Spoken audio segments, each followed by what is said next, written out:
What's up everybody, welcome to Money Management channel. My name is Andrei and today I'm gonna be doing an update on MMTLP and FINRA saga. I got the cash in the bag, stadium packed, born a rock star in this life, gonna live it up. And for today's video guys, I have several news. First of all, I will show you how our community members are spreading the information about our case to the broader audience. Then I will continue with quite interesting due diligence that potentially might lead to extremely unexpected conclusion. And I will show you that potentially we have the appearance of Ari Rubenstein, the person who might be involved in the process of first trading of MMTLP shares back in 2021. And I will show you how interesting his appearance is. And at the end of this video, I will share my personal story.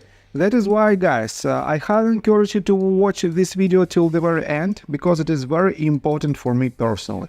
So, and before we dive deep into all of this, please hit the like button for YouTube algorithm. It is the easiest way how we can push this video forward to the broader audience. And the more people know about our case, the more chances we have to win this battle. So, let's start with the news. First of all, I want to pay your attention to several tweets, and you know that just several hours ago, Dennis Neal released its new episode of What's Bugging Me podcast, where he invited two special guests, Christian Shaughnessy and Curtis. And these two people know a lot about our case and the entire naked short problem on the US stock market, and they explained it in this podcast. Guys, I highly encourage you to listen to this podcast. It takes you about 20 minutes of your time, but definitely it's worth your attention. Let me show you what did Curtis write in regards to this podcast. MMTLP, Dennis, Kristen and I discuss CAT implementation and why it's ironic that anyone in Congress would stand in the way of transparency, especially those advocating for it with MMTLP. And it is quite interesting conflict of interest, and Curtis pointed to this issue inside the Congress. On top of that, Kristen also asked a rhetorical question to all of the Congress members. What will be next for them when their political career is ended? And definitely it is quite important question, and definitely these people, I mean the gatekeepers who are trying to stonewall our efforts, they have to keep this in mind. On top of that, let me show you quite interesting update from Christian Shaughnessy. You know that she is extremely knowledgeable in the field of the countermeasures against naked shorters in other countries. And here you can see that she posted this tweet 4 hours ago that JP Morgan fined for $509,000 in Australia. And let me quote you this. JP Morgan's Australian arm has been fined $775,000 Australian dollars for allowing suspicious client orders to be placed on wheat futures trading designed to manipulate the market, the country's corporate regulator said on Thursday. And guys, it is another evidence that illegal activity from major banks is not a unique feature for the US stock market, but these fines of $509,000 is literally drop in an ocean. That is why these fines should be much higher than just several $100,000, and eventually it should be banned for this activity when the certain company performs this type of actions. So let me show you further. RareDD posted very interesting tweet, and he wrote this tweet 16 hours ago. Here's Ari, or at least this is what they want us to think. Apparently, there is a fear that what might happen between China and Taiwan could negatively impact the US stock market. To get ahead of it, the plan is fast-tracking legislation to manage and mitigate catastrophic market outcomes. My guess is there is a whole lot more this legislation will allow. Is someone just posting articles pretending to be Ari Rubenstein? This is strange that he'd appear out of the blue like this.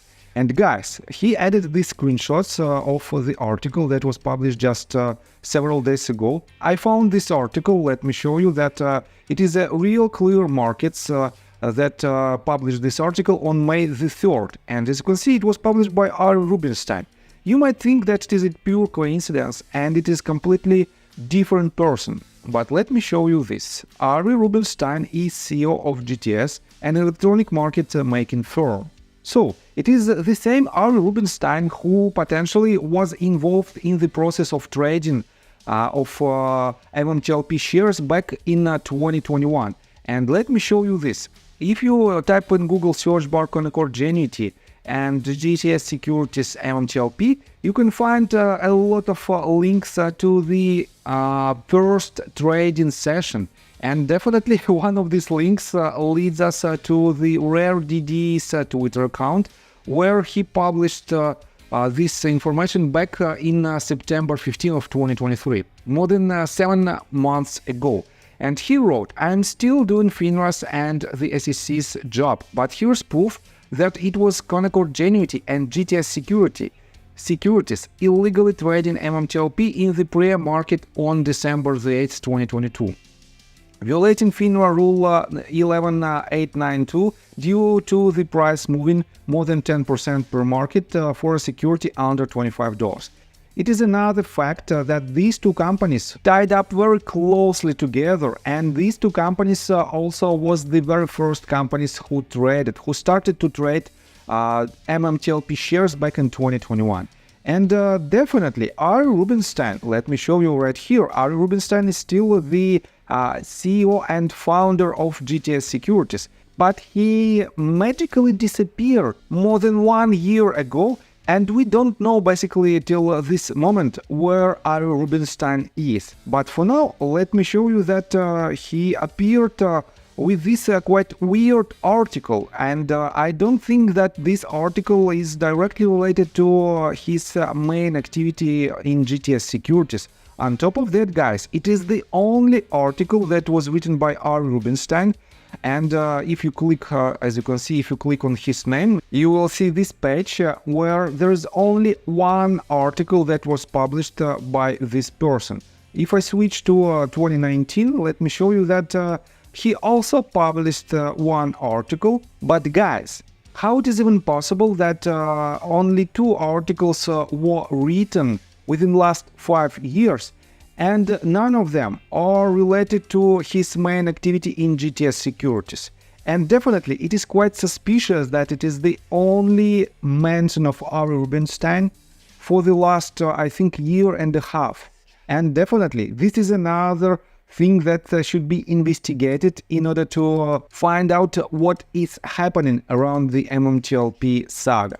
So let me show you again Rare DD's tweet, and let me show you his most recent due diligence. Here is the tweet that he published just 4 hours ago, and he wrote, "Thousands of holders and investors of MMTLP held their shares through December the 8th, 2022 because their brokerages said they'd be able to sell if they chose up until December the 12th.